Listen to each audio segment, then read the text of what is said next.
یا رسول اللہ ابی و امی فدا کا آقائی و مولائی، آج کی رات حیدرآباد کے اس میدان سے اتنی التجا ہے، سنا ہے آپ ہر عاشق کے گھر تشریف لاتے ہیں، سنا ہے آپ ہر عاشق کے گھر تشریف لاتے ہیں، میرے گھر میں بھی ہو جائے چراغاں، میرے دل میں بھی ہو جائے چراغاں، میرے گھر میں بھی ہو جائے چراغاں، لبیک یا رسول اللہ۔ آج کی رات میں ایک عقیدہ دینے تمہیں آیا تھا، یقین اتنا بٹھاؤ کہ 1000 طریقے کی گمراہیاں آئیں، تمہارے ذہن و دماغ میں ایک بات بیٹھی رہے کہ اللہ نے مجھے ایمان پر زندہ رکھا ہے، مجھے اسلام میں پیدا کیا ہے، ہر در پہ جھکنے والی پیشانی نہیں دیا ہے۔ تمہارا عقیدہ کیا ہے؟ تمہارا عقیدہ کیا ہے؟ ہمارا عقیدہ کیا ہے؟ سنو، اس خدا کی ہم عبادت نہیں کرتے جس کو ہم ہاتھوں سے بناتے ہوں، اس خدا کی ہم عبادت نہیں کرتے جس کو ہم جب چاہے توڑ دیں۔ ایک صحابی ہیں، حضور صلی اللہ علیہ وسلم کی بارگاہ میں کہتے ہیں یا رسول اللہ، جاہلیت کے زمانے میں 2 ایسے کام تھے، ایک کو یاد کر کے مجھے رونا آتا ہے اور ایک کو یاد کر کے ہنسی آتی ہے۔ حضور نے پوچھا وہ کیا کام ہے ایسے اسلام لانے سے پہلے؟ وہ صحابی کہتے ہیں رونا اس بات پر آتا ہے کہ گھر میں جب بیٹی پیدا ہوتی تو اس کا گلا مروڑ کر ہم دفن کر دیتے تھے، اور انہوں نے کہا میں نے 5 بیٹیوں کو دفن کیا ہے۔ آج یاد کر کے رونا آتا ہے کہ کیسی جہالت میں ہم جی رہے تھے، اپنے گھر میں پیدا ہونے والی بچی کو ہم گلا گھونٹ کر مار دیتے اور دفن کر دیتے تھے۔ اس بات پر ہمیں رونا آتا ہے۔ ہنسی کس بات پر آتی ہے؟ وہ کہتے ہیں یا رسول اللہ بات یہ تھی ہم الگ الگ قسم کے خداؤں کی عبادت کرتے تھے اور آٹے کے خدا بنا لیتے تھے۔ سفر میں کبھی جانا ہوتا تو شکر اور آٹا گوندھ کر کے اس کا خدا بنا لیتے۔ ہواؤں کا خدا الگ تھا، پانی کا خدا الگ تھا، جنگوں کا خدا الگ تھا، فتح دلانے والا الگ تھا، شکست دلانے والا الگ تھا، سب ساتھ میں لے کے چلتے تھے۔ وہ صحابی کہتے یا رسول اللہ سفر میں ہم سارے خدا لے کے چلتے تھے، اور کبھی راشن پانی ختم ہوتا تو کبھی اس خدا کا ہاتھ توڑ کے کھاتے، کبھی اس کا پاؤں توڑ کے کھاتے تھے، کبھی اس کی گردن توڑ کے کھاتے، آٹے کے تو بنے تھے۔ تو وہ صحابی کہتے زمانے جاہلیت کی ان چیزوں کو یاد کر کے اب ہنسی آتی ہے۔ آج میں آپ سے بھی کہتا ہوں اللہ کا کتنا شکر بجا لاؤ میرے عزیزوں، کم ہے کہ تمہیں رب تبارک و تعالیٰ نے سینس دیا، تمیز دیا، اخلاق دیا کہ ہم اپنے ہاتھ سے خدا کو نہیں بناتے، اپنے پیروں سے خدا کو نہیں کچلتے، اپنے ہاتھوں سے بنا کر بازار میں خدا کو نہیں بیچتے۔ ہم الحمدللہ رب تعالیٰ کی طرف سے ہدایت کی دیے ہوئے وہ قوم سے ہیں۔ ہمارا عقیدہ ہے ہم خدا کو نہیں بناتے، خدا ہمیں بناتا ہے۔ ہم خدا کو چڑھاوے کر کر کے لڈو پوری نہیں کھلاتے، ہم بھوکے ہو تو میرا خدا کھلاتا ہے۔ رب تبارک و تعالیٰ جب چاہے ہمیں بٹھاتا ہے، جب چاہے ہمیں چلاتا ہے، جب تک چاہے وہ زندہ رکھتا ہے، جب تک چاہے وہ موت عطا کرتا ہے۔ یہ ہمارا عقیدہ ہے۔ یہ ساری باتیں تمہید کے لیے میں کیوں کہہ رہا ہوں؟ گرو کرو، فخر کرو، پراؤڈ فیل کرو کہ اللہ تبارک و تعالیٰ نے تمہیں ایک شائستہ قوم میں پیدا فرمایا۔ اب میں کچھ جملے بولوں تو ظاہر سی بات ہے پھیل بھی جاتے ہیں، لوگوں کو برے بھی لگتے ہیں۔ اللہ تعالیٰ نے اپنی عبادت کے لیے بنایا ہے تو ساتھ میں کھانے پینے کی چیزوں کو بھی پاکیزہ رکھا ہے۔ تمہیں گوبر کھانے والی قوم نہیں بنایا، نہیں، میں تمہیں کہہ رہا ہوں پاکیزہ چیزوں کی طرف اللہ نے حکم دیا، کلو من الطیبات، جو پاک ہے حلال ہے وہی کھاؤ۔ دودھ پیو، پیشاب مت پیو، ایک ہی جانور سے۔ پاکیزہ چیزوں کو، حلال چیزوں کو کھاؤ۔ اللہ نے سینس دیا ہے تمہیں، اخلاق دیا ہے، فخر کرو۔ ہو سکتا ہے کسی اور کو کوئی جملہ ادھر ادھر لگے، میں آپ کو کہہ رہا ہوں آپ سے کہہ رہا ہوں، آپ مجھے بتاؤ خون پیتے ہو؟ خون نہیں پیتے، اس لیے کہ وہ حرام ہے، اللہ تعالیٰ نے اس کو ناپاک بنایا، ناپاک بنایا۔ ہاں اسی طرح سے اللہ تعالیٰ نے جو چیز حلال بنایا ہے، میرے آقا نے فرمایا دودھ میں شفا ہے، پیو، لیکن جو غلاظت نکلتی ہے پیشاب، اس میں شفا نہیں۔ آپ کو روکا گیا، منع کیا گیا، تو آپ اپنے آپ کو ہر ناپاکی سے بچاؤ، یہ اللہ تعالیٰ کی منشا ہے۔ آج دیکھیں آپ کو یہ باتیں میں کیوں کہہ رہا ہوں، تمہارا وہ منصب نہیں ہے جس کو اقبال کہہ رہا ہے، نہیں تیرا نشیمن قصر سلطانی کے گنبد پر، ارے تو شاہین ہے، بسیرا کر پہاڑوں کی چٹانوں میں، تم امت محمدیہ خیر امت بنا کر کے بھیجے گئے ہو، نشہ کے اڈے پر رات دن گزارنا یہ تمہارے اخلاق نہیں ہو سکتے۔ اللہ نے تمہیں نشہ کرنے کے لیے نہیں بھیجا ہے، جب پیشاب نہیں پیتے تو نشہ کیسے کر سکتے ہو؟ وہ بھی وہی ہے، وہ بھی وہی ہے، ہاں دونوں بھی بیچی جا رہی ہیں، مارکیٹنگ دونوں کی بھی ہو رہی ہے، ڈرگز کو بھی خوب پھیلایا گیا ہے اور پیشاب اور موت کو بھی پھیلایا گیا ہے۔ دونوں چیزوں کو آپ ایک نظر سے دیکھو، حرام ہے تو حرام ہے۔ اللہ نے ہماری زبان کو پاک رکھا ہے، اس زبان سے تم اللہ کا ذکر کرتے ہو تو ناجائز اور حرام چیزیں تمہاری زبان پر نہیں آ سکتی۔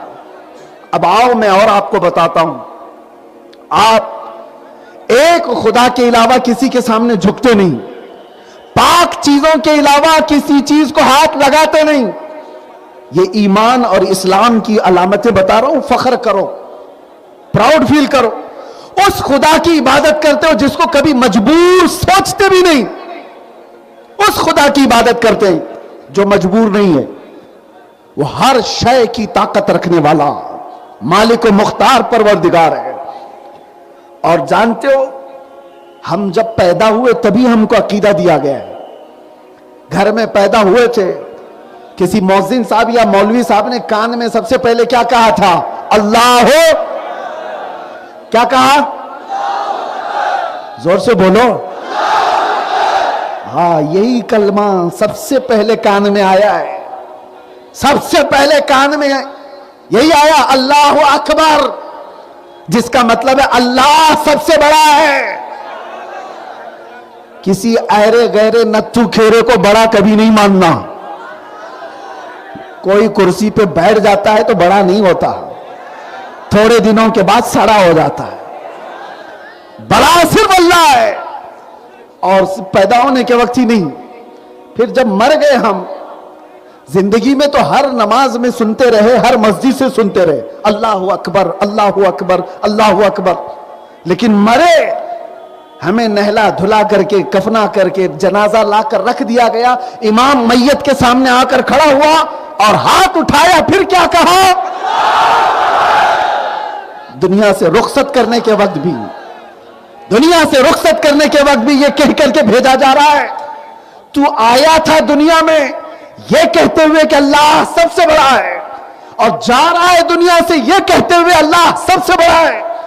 اس کے بیچ والی زندگی میں کبھی شیطان کو بڑا نہیں سمجھنا، کبھی شیطان کی طاقتوں پر اپنا دل نہیں دے بیٹھنا، اللہ سب سے بڑا ہے۔ اسی لیے میں نے آیت الکرسی پڑھی، اللہ لا الہ الا هو الحی القیوم، اللہ نے اس میں ایک عقیدہ دیا ہے، وہ اللہ ہے جس کے سوا کوئی معبود نہیں، اور دو صفتیں اللہ نے بیان کیا، وہ حی ہے اور قیوم ہے۔ وہ بڑا تھا یا بڑا ہے؟ آپ مجھے بتاؤ، اللہ بڑا تھا یا بڑا ہے؟ تھا نہیں، اللہ بڑا ہمیشہ سے ہے اور ہمیشہ، یہی عقیدہ ہے۔ حی اور قیوم کا مطلب وہ ہمیشہ سے زندہ ہے، ہمیشہ زندہ رہنے والا، وہ ہر شے کو اپنی قدرت سے قائم رکھنے والا۔ اے مسلمانوں، یہ ساری تمہیدی باتیں میں کیوں کہہ رہا ہوں؟ آپ کو پتا ہے حضرت ابو بکر صدیق جب رسول اللہ کے ساتھ ہجرت کے سفر پر تھے، وہ لوگ ایسا راستہ اختیار کیے تھے کہ اس طرف کفار و مشرکین آپ کا پیچھا کر کے آپ کو نہ ڈھونڈ سکے. غار ثور پر چڑھ گئے، 5000 فٹ اونچا پہاڑ ہے، غار میں اندر چلے گئے. آپ کو واقعہ معلوم ہے ہجرت کا. رسول اللہ صلی اللہ علیہ وسلم ابو بکر صدیق رضی اللہ تعالیٰ عنہ کے ساتھ غار میں آرام کر رہے، لیکن اس وقت کفار و مشرکین پاؤں کے نشان دیکھتے دیکھتے غار تک پہنچ گئے. غار تک پہنچ بھی گئے. اگر وہ پاؤں اٹھاتے تو مشرکین کو اللہ کے رسول بھی دکھ جاتے، ابو بکر صدیق بھی دکھ جاتے. وہاں تک پہنچ گئے تھے. اس وقت حضرت ابو بکر کے سینے میں تھوڑا خوف آ گیا کہ اب کیا ہوگا. یہ پورا جتھا آ گیا ہے موب لنچنگ کرنے والوں کا، گرو گھنٹال، یہ سارے آ گئے، اب کیا ہوگا. سنو، صدیق اکبر کو رسول اللہ نے جو اس رات میں یا اس دن میں کلمہ کہا تھا، جملہ کہا تھا، اللہ نے قرآن میں آیت بنا کر نازل کیا، اور آج میں آپ کو اس میدان سے وہی جملہ دے کر کے جا رہا ہوں. اتنا پاورفل جملہ ہے، اتنا پاورفل جملہ ہے، جس دن بھی یہ جملہ یاد کرو گے ہزاروں کیڑوں کی ایسی موت ہو جائے گی. کیا کہا تھا رسول اللہ نے؟ فرمایا تھا، یا ابا بکر لا تحزن ان اللہ معنا، گھبرا مت، اللہ ہمارے ساتھ ہے.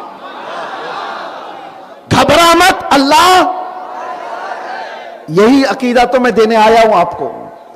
دنیا آپ کو بار بار ٹونٹ مارتی ہے، ان کے پاس کیا ہے؟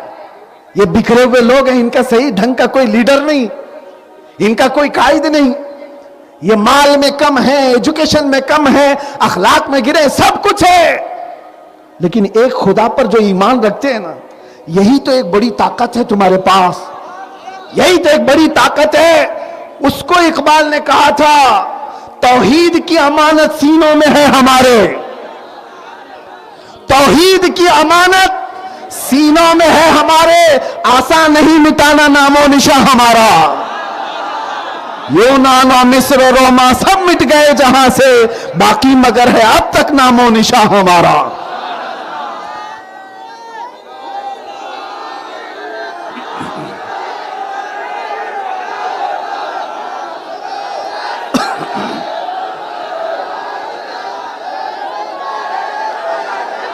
اب توجہ، عقیدہ، یہ عقیدہ میں آپ کو اس لیے بار بار ریپیٹ کر کے بتا رہا ہوں کہ یہ دور ایسا ہے کہ جب آدمی نروس فیل کر رہا ہے کہ میرا کون ہے، کیا ہوگا، فیوچر کیا ہوگا.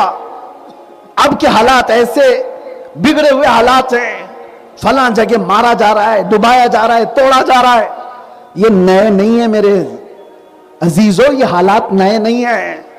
اسی لیے میں کہتا ہوں، اس قوم کو جو چاقو چھری لے کر کے ڈراتا ہے، یہ بچے ہو سکتا ہے بات یاد نہیں ہو، ایسا کوئی بھی کیڑا تمہیں ڈرا ہے تو یہ یاد رکھنا، رکھ اپنے گھر میں، 1400 سال سے ہم کربلا سنتے آ رہے ہیں.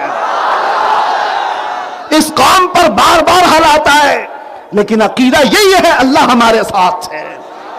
عقیدہ یہی اللہ سب سے بڑا ہے. اور قرآن میں اللہ فرماتا ہے، انما یؤخرہم لیوم تشخص فیہ الابصار. ظالم کے عمل سے اللہ بے خبر نہیں ہے، اسے ڈھیل دیا ہوا ہے، اسے ڈھیل دیا ہوا ہے چند دنوں تک کے لیے، تاکہ سب کی نگاہیں پھر اس کو دیکھیں انجام کیا ہوتا ہے. آپ نہ گھبراؤ، آپ پریشان نہ رہو. عقیدہ وحدانیت یہی ہے، اللہ تبارک و تعالیٰ کے بارے میں یقین رکھنا.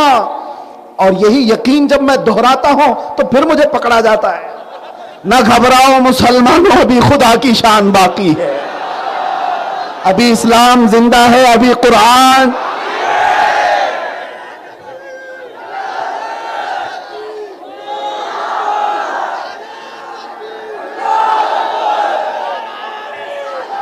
بس توجہ،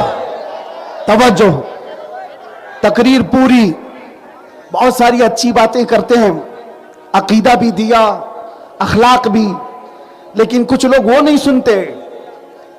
بہت سارے لوگ صرف یہ سننے آتے ہیں کہ دیکھیں یہ پوری تقریر میں یہ تو نہیں بولتا کچھ دیر کی خاموشی ہے.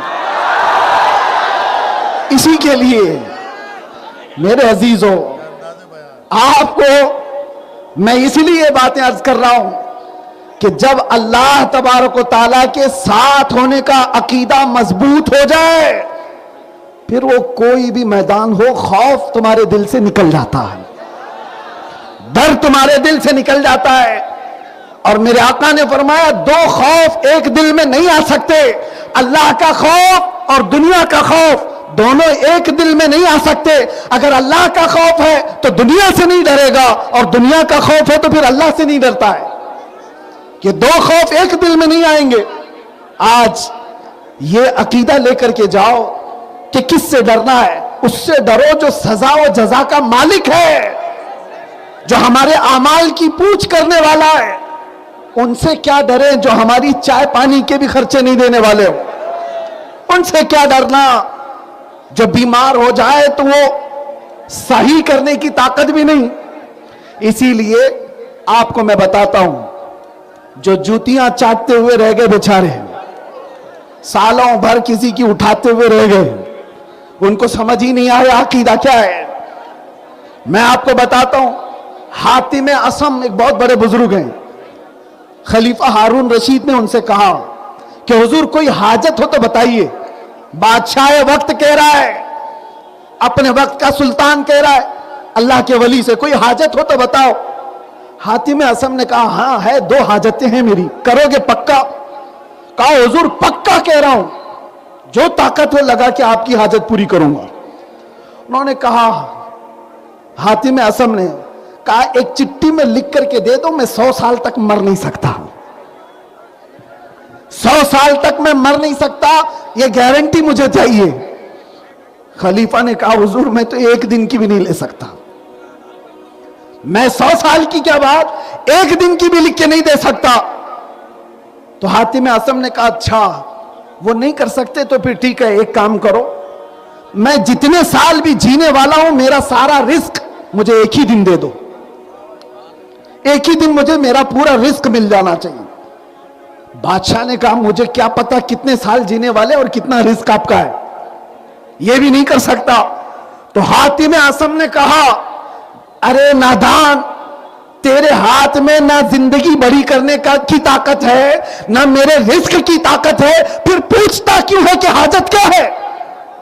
میری حاجت اس سے ہے جس سے میں کہوں تو وہ زندگیاں طویل کر دے, جس سے میں کہوں تو رزق کے دروازے کھول دے. اسی لیے میرے عزیزوں آج کی رات یہ عقیدہ لے کر کے جاؤ, عقیدہ لے کر کے جاؤ. اس سے اس سے آس لگا کر بیٹھنے کے بعد ملتا کچھ نہیں ہے. اللہ نے تمہیں اپنا بندہ بنا کر دنیا میں بھیجا ہے, اپنی حاجتیں اللہ کے حضور رکھو. اللہ قرآن میں فرماتا ہے وَإِذَا سَأَلَكَ عِبَادِي عَنِّي فَإِنِّي قَرِيبٌ, اے رسول اگر میرے بارے میں بندے پوچھیں, آپ کی امت میرے بارے میں مجھ سے پوچھیں کہ خدا کہاں ہے, تو ان سے کہہ دے میں بہت قریب ہوں. اجیب دعوت الداعی اذا دعانی, جب جب وہ پکارے گا میں اس کا جواب دوں گا. یہ اللہ تعالیٰ فرماتا ہے جب جب تم پکارو گے, اللہ فرماتا ہے اس کا وعدہ ہے قرآن میں جواب دوں گا. آج کی رات تم نے اللہ کو پکارا ہے, آج کی رات رب تعالیٰ کی بارگاہ میں رکھا ہے کہ کھوئی ہوئی ہماری طاقتیں واپس دے دے مولا, عزتیں اور وقار ہماری جو لٹ گئی ہے وہ واپس عطا کر دے. مانگے کچھ نہیں. اسی لیے سنا ہے کسی مسجد کے دروازے پر لکھا ہوا تھا, کسی مسجد کے دروازے پر لکھا ہوا تھا کہ اے بندے آنے والے, اللہ کے پاس بے حساب خزانے ہیں اور عطا کرنے کے لیے بھی ہے, اگر تیرے پاس وقت ہے تو مانگنے کے لیے بھی تو بیٹھ جا. یہاں تو مانگنے والا ہی نہیں, ہم تو مائل بکرم ہیں, کوئی سائل ہی نہیں. عزیزان گرامی وقار, میں آپ کو عقیدہ توحید کی طرف لانا چاہتا ہوں. اللہ ہے, ایک ہے, طاقت والا ہے, سب سے بڑا ہے. جس قوم کا یہ عقیدہ ہے وہ ڈرتی کیوں ہے, پھر وہ ڈرتی کیوں ہے؟ پھر میں تم سے سوال پوچھتا ہوں, اللہ کے بارے میں یقین رکھتے ہو اللہ سچا ہے؟ تمہارا نبی سچا ہے، قرآن سچی ہے، قرآن سچا ہے، تمہارا دین اسلام سچا ہے، اللہ سچا، نبی سچا، قرآن سچا، دین سچا، جس کے پاس اتنا سب کچھ سچا، پھر وہ ڈر ڈر کر کے سر جھکا کر نہیں، سر اٹھا کر کے جینا چاہیے، سر اٹھا کر کے جیے۔ تمہارا رشتہ کسی چور قوم سے نہیں ہے، تمہارا رشتہ کسی آتنکواد سے نہیں ہے، تمہارا رشتہ اس محمد عربی سے ہے صلی اللہ علیہ وسلم، جس نے کائنات میں امن کو پھیلایا ہے، فساد کو ختم کیا ہے۔ اسی لیے میرے عزیزوں، پہلے تم اپنا ایمان مکمل کرو، یقین پاورفل بناؤ، پھر دیکھنا خوف جب نکل جائے گا ہر چیز سیدھے اس راستے پر آ جائے گی۔ قرآن میں اللہ فرماتا ہے فَلَا تَخْشَوْهُمْ وَاخْشَوْنِي وَلِيُتِمَّ نِعْمَتِي عَلَيْكُمْ، ان سے مت ڈرو، اللہ فرما رہا ان سے مت ڈرو، مجھ سے ڈرو۔ کس سے مت ڈرو؟ ارے کتوں سے مت ڈرو، ہماری زبان میں۔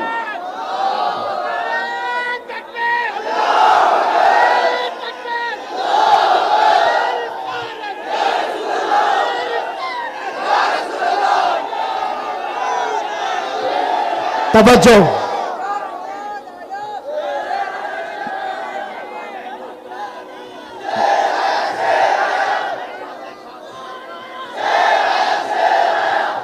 گھما پھرا گھر کے تقریر میں کہیں تو کتا آ ہی جاتا ہے۔ ہم چاہتے نہیں تھے، میری زبان میں بتا رہا ہوں، ان سے مت ڈرو، اللہ فرماتا ہے مجھ سے ڈرو۔ ترجمہ نہیں کر رہا ہوں، ترجمہ نہیں، آیت کی تفسیر اور ترجمہ الگ ہے۔ میں آپ سے کہہ رہا ہوں، اللہ تعالیٰ فرماتا ہے طاقت والے، قوت والے، کفر و شرک والے، ان سے مت ڈرو، مجھ سے ڈرو۔ وَلِيُتِمَّ نِعْمَتِي عَلَيْكُمْ، میں اپنی پوری نعمتیں تم کو عطا کروں گا، پوری نعمتیں عطا کروں گا۔ اس کو اعلیٰ حضرت کیسے کہتے ہیں؟ خوف نہ رکھ رضا ذرا، تو ہے عبد مصطفیٰ، خوف نہ رکھ رضا ذرا، تو ہے عبد مصطفیٰ، ارے تیرے لیے امان ہے، تیرے لیے امان ہے۔ اور یہی بات میں آپ سے کہہ رہا ہوں، اللہ قرآن میں یہ بھی فرماتا ہے، رب تبارک و تعالی یہ فرماتا ہے کہ فَلَا تَخْشَوْهُمْ وَاخْشَوْنِي، ان سے مت ڈرو، مجھ سے ڈرو۔ وہ طاقت و قوت کا مالک، وہ سزا و جزا کا مالک، مرنے کے بعد حساب و کتاب کا مالک، جنت و دوزخ کا مالک، یہ سب ہمارا عقیدہ ہے۔ تو پھر دوسروں سے ڈر کس بات کا، خوف کس بات کا؟ زیادہ سے زیادہ دنیا میں ہوگا کیا؟ موت آئے گی، اس سے زیادہ کچھ نہیں۔ اور مومن کے لیے موت حادثہ نہیں ہے، تحفہ ہے، اس کے لیے حادثہ ہے۔ جس کو یہ سوچنا ہے کہ مرنے کے بعد جلنا ہے، جلنا ہے، جلنا ہے، مومن کا عقیدہ یہ ہے مرنا ہے، ادھر آنکھ بند ہو، ادھر مصطفیٰ کا دیدار ہو۔ ہمارا عقیدہ یہ ہے، ہم تو اس لیے مرنا بھی چاہتے ہیں، قبر میں جا کر کے بھی فرشتوں سے کہیں گے اب تو پائے ناز سے فرشتوں کیوں اٹھو، ارے مر کے پہنچا ہوں یہاں اس دل ربا کے واسطے۔ موت کا بھی سب سے بڑا خوف جو دنیا میں پھیلایا گیا، اس خوف سے بھی آزاد ہو جاؤ، اس خوف سے بھی نکل جاؤ، اس ڈر سے بھی نکل جاؤ۔ اسی لیے بزرگوں نے ہم سے کہا تھا، صحابہ نے کہا تھا، حضرت خبیب ابن عدی جن کو سولی پر چڑھایا گیا اور ان کے ہاتھ پیر کاٹے گئے اور ان کے کان ناک نکالے گئے، اس وقت بھی انہوں نے جو کہا تھا اس کی ترجمانی ہے۔ ان سے کہا گیا تھا اب چھوڑ دو، بولنا چھوڑ دو، محمد کی تعریف کرنا چھوڑ دو۔ انہوں نے کیا کہا تھا؟ عشق گر جرم ہے تو پھانسی کی سزا دو، عشق گر جرم ہے تو پھانسی کی سزا دی جائے۔ اور وہی ترجمانی کرتے ہوئے میں کہتا ہوں، حق بات کہنا جرم ہے تو یہ جرم ہم ہر بار کریں گے، 100 بار کریں گے، اور اگر یہ جرم ہے تو سرے دار بھی کریں گے۔ کیوں؟ میرا رب فرماتا ہے ان سے نہ ڈرو، مجھ سے ڈرو۔ اللہ رب العزت، اللہ وحدہ لا شریک، جو ساری کائنات کی طاقت و قوت کا مالک، میں اس کا بندہ، اس سے ڈروں گا۔ اور یہاں تک کہ قرآن میں اللہ نے یہ فرمایا تم جن سے ڈرتے ہو نا ان کی حیثیت یہ ہے کہ وہ ایک مکھی کو بھی زندہ نہیں کر سکتے. قرآن میں اللہ فرماتا ہے وہ ایک مکھی کو بھی زندہ نہیں کر سکتے. تم ان کی طاقتوں سے کس بات سے ڈرے ہوئے ہو؟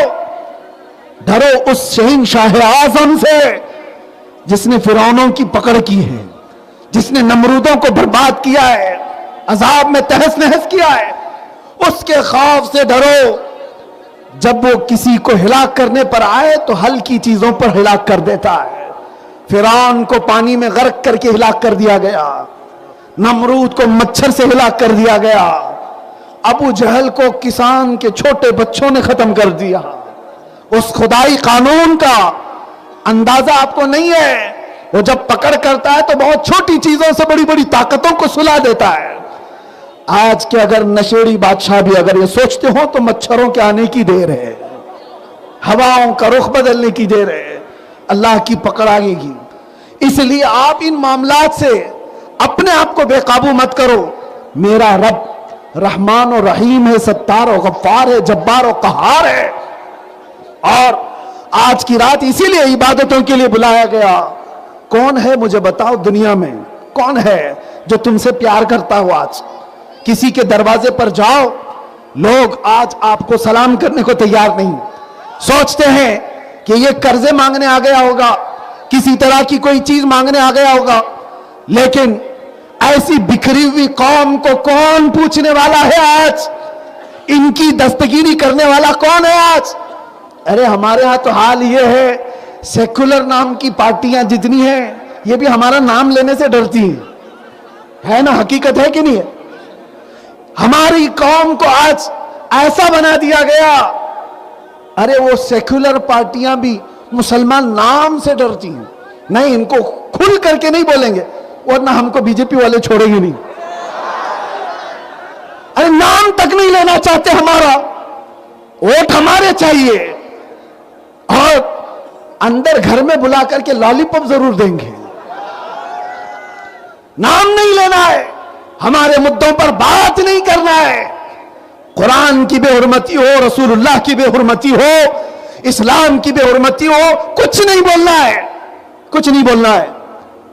کوئی ہاتھ رکھنے کو تیار نہیں تم پر، ہم پر.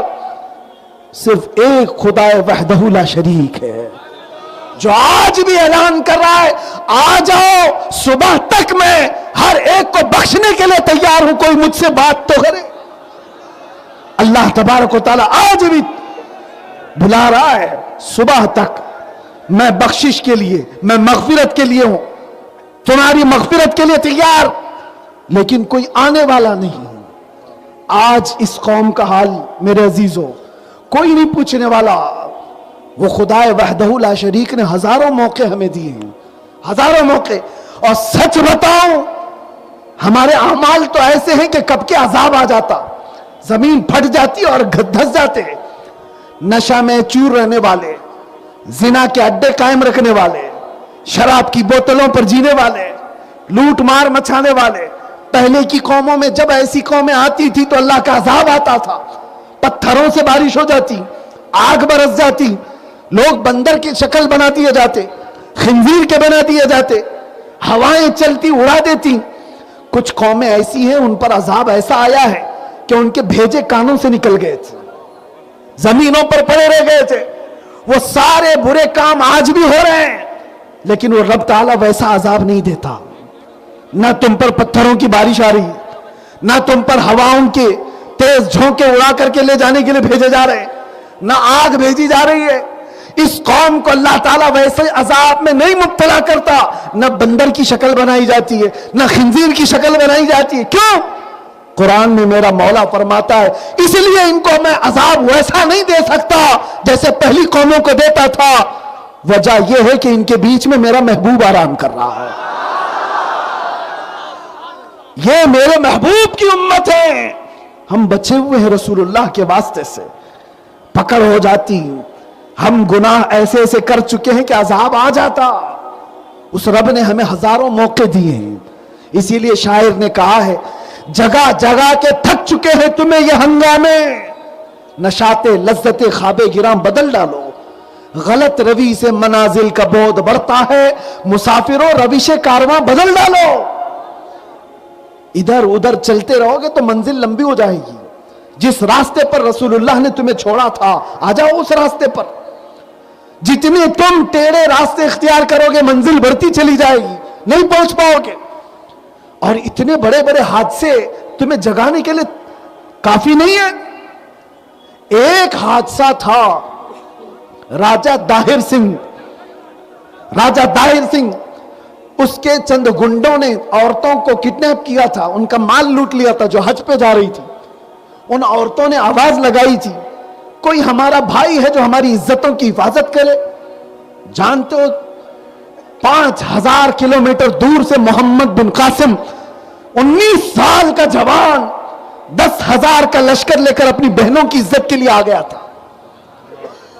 ہندوستان آیا تھا, ان گنڈوں سے مقابلہ کیا تھا, عورتوں کی عزت کی حفاظت کیا تھا, اور پرچم اسلام سب سے پہلے لہرانے والا محمد بن قاسم تھا.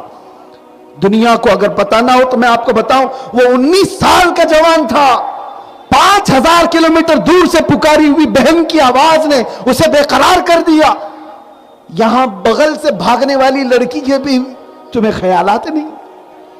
حالات ایسے کہ محلوں میں زنا ہونے لگ گیا, لوگ چپکے سے آنکھیں دبا کر کے چلے جاتے, ارے اس کا گھر بگڑا ہے میرا کیا ہوگا. لگے گی آگ تو آئیں گے کئی مکان زد میں, یہاں ہمارا ہی مکان تھوڑی ہے. چنگاری جب پڑوس کے گھر سے اٹھ کر کے آئے گی تمہارے گھر کو بھی آگ لگا دے گی. اے مسلمانوں, آج اللہ تبارک و تعالیٰ نے ہزاروں موقع تمہیں دیے, یہ سب ہنگامے دیکھ کر تم اٹھتے کیوں نہیں, بیدار کیوں نہیں ہوتے؟ کیا فلسطین کے بچوں کی چیخ تمہیں دوبارہ اٹھنے کو مجبور نہیں کرتی؟ سچ بتاؤ میرے عزیزوں, آج بولنے کی بھی طاقت نہیں ہوتی کبھی. بچوں کی لاشیں اٹھا اٹھا کر کے لوگ جب لے جاتے ہیں, میرا تو کلیجہ منہ کو آیا. ایک بار دیکھا ایک بیٹی کو باپ, اس کا پاؤں جل کر کے لٹکا ہوا ہے چمڑی سے. بم میں ایک دو نہیں 70,000 لوگ مارے گئے. ایک بچی کو اٹھا کر کے باپ آیا ہے. باپ کی کیا کیفیت ہوتی ہے میں آپ کو بتاؤں. اور وہ بچی سسک رہی ہے تو باپ کیا کہتا ہے پتہ ہے, بیٹی تھوڑا انتظار کر تجھے شہادت ملنے والی ہے. کون سا باپ ہے جو اس زمانے میں اپنی جلی ہوئی بیٹی کو یہ کہتا ہو؟ یہ ہنگامے تمہیں نہیں جگاتے, یہ ہنگامے تمہیں نہیں بیدار کرتے. نہ تمہارا عیش پرستی سے جینا ختم ہوتا ہے, یا عیاشی کب ختم ہوگی؟ توبہ کرو آج کی رات, توبہ کرو آج کی رات. دنیا بھر میں جو آگ لگی ہوئی ہے یہ تمہیں جگانے کے لیے, بیدار کرنے کے لیے. میں نے عراق میں دیکھا ہے جنازہ اٹھانے کے لیے 4 لوگ بھی نہیں مل رہے. 3 لوگ ایک جنازہ اٹھا کر کے جا رہے ہیں, 2 آگے پیچھے ایک ہی آدمی. موت اتنی عام ہو گئی کہ جنازہ اٹھانے کے لیے لوگ نہیں. ایک میدان میں نے دیکھا جہاں فٹ بال کھیلتے تھے لوگ, 4-5 سال کے بعد آ کر دیکھا تو میدان پورا قبروں سے بھرا ہوا ہے, پورا قبروں سے بھرا ہوا ہے. ایک بار بغداد میں میں نے دیکھا 11ویں کرنے والے لوگ, ہم بھی کرتے, بکرے کے گوشت تقسیم کرنے کے لیے جو ریفیوجی کیمپ تھے وہاں جا کر کے ہم تقسیم کر رہے تھے. بچیاں دوڑتی ہوئی آئی, 1.5 کلو کا گوشت لے کر کے آنکھوں سے لگا رہی ہے اور چوم رہی ہے, اور ماں سے جا کر کے کہہ رہی ہے 1 مہینے کے بعد گوشت آیا ہے. یہاں ہم گٹر نالیوں میں رزق کو بہا رہے ہیں, ہمارے دسترخوان کھانے کے بھرے ہوئے ہیں. حیدرآباد والے تو اپنی شادیوں میں 40 ڈش سے کم کام بناتے ہیں. ان کو فلسطین نہیں یاد آتا, ان کو وہ سیریا کے بچے نہیں یاد آتے, یمن کے وہ بچے جو گھاس کھانے پر مجبور ہیں نہیں یاد آتے. آپ کو فلسطین کے بچے جن کو دوائیاں بھی نہیں مل رہی, ہڈیاں نکل گئی جسموں سے اور مرنے کی تمنا لیے بیٹھے ہوئے ہیں وہ لوگ. پوری دنیا یہ تماشے دیکھ رہی ہے. میرے عزیزوں کوئی مددگار نہیں، لیکن میں آج سے کہتا ہوں جگہ جگہ کے تھک چکے ہیں تمہیں یہ ہنگامے، اٹھو، نشاط لذت خواب گراں بدل ڈالو، توبہ کرو، اللہ کی بارگاہ میں آ جاؤ کہ مولا بہت خطائیں ہو چکی ہیں، میں نے عیش سے بہت زندگیاں گزاری ہیں۔ اے نوجوانوں، اللہ نے تمہیں 24 گھنٹے فیس بک انسٹا چلانے کے لیے نہیں بھیجا ہے۔ ایک لڑکی کو حاصل کر لینے میں نوجوان سمجھتا ہے بہت بڑا تیر مار لیا۔ کون سا تیر مار لیا؟ 24 گھنٹے میں 18 گھنٹے یہ کسی لڑکی کے پیچھے پاگل ہے، اور اس کے بعد چند دنوں کے بعد پاگل اپنا منہ لٹکائے گھومتا رہتا ہے، ارے چھوڑ کے چلی گئی لیلا، اور سٹیٹس لگائے لگائے گھوم رہا ہے، اس کی زندگی سٹیٹس پر آ گئی۔ ہوا کیا صاحب؟ بتاتا ہے بریک اپ ہو گیا، لیلا چلی گئی دوسرے کے ساتھ۔ نادان، تو ایسی لیلا کے پیچھے کیوں اپنی زندگی برباد کیا جو ہر 4 دن کے بعد مجنو بدلتی ہو؟ کاش اپنا ہاتھ آمینہ کے لال کے ہاتھ میں دے دیتا۔ وہ رسول اتنا غیرت مند ہے، نہ دنیا میں تمہیں چھوڑے گا، نہ قبر میں چھوڑے گا، اور نہ حشر میں ساتھ چھوڑے گا۔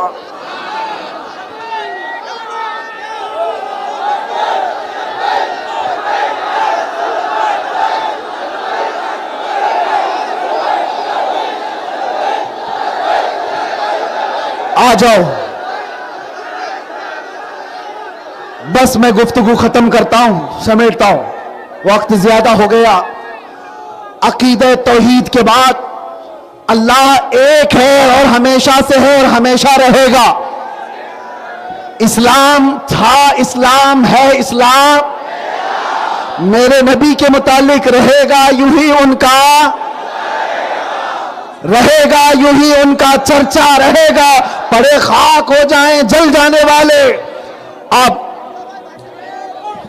جو کھڑے ہو رہے کھڑے ہو جاؤ، جو بیٹھے بیٹھے رہو، اب کچھ فرق نہیں پڑتا۔